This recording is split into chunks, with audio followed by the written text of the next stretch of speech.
We have a question from Rufus Greenbaum, a web listener. Please explain the evidence that greater than 4,000 international units per day of vitamin D is harmful. Okay, I'll begin and then maybe ask Dr. Jones or Clinton to add in.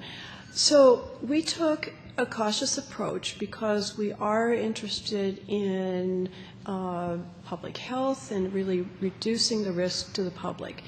We looked very carefully at the data for vitamin D, and as our report describes, our starting level was about 10,000 international units per day because there's evidence of harm at that level. There isn't a whole lot of data to fill in below that, but we recognize that there are emerging data, we call them emerging but of concern, data that higher levels of vitamin D, and again, it's a kind of gray area, are associated with increased risk. And we saw this for several indicators. We saw it for all-cause mortality, we saw it for increased fractures and falls, for certain cancers.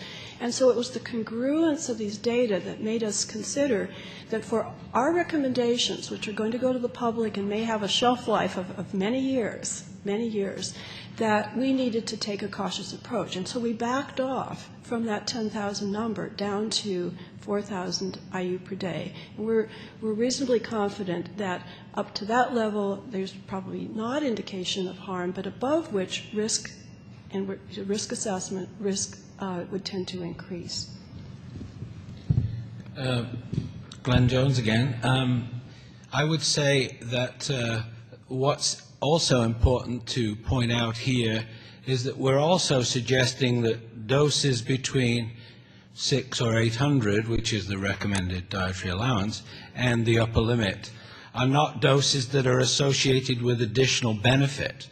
So, in fact, there seems to be little purpose to taking in higher supplements from the evidence that we actually examined and judged. So I would say that the 4,000 is a conservative estimate of the upper toxic value that we would want to promote. But at the same time, we don't recognize any benefit from taking in a dose in between the RDA and the upper limit.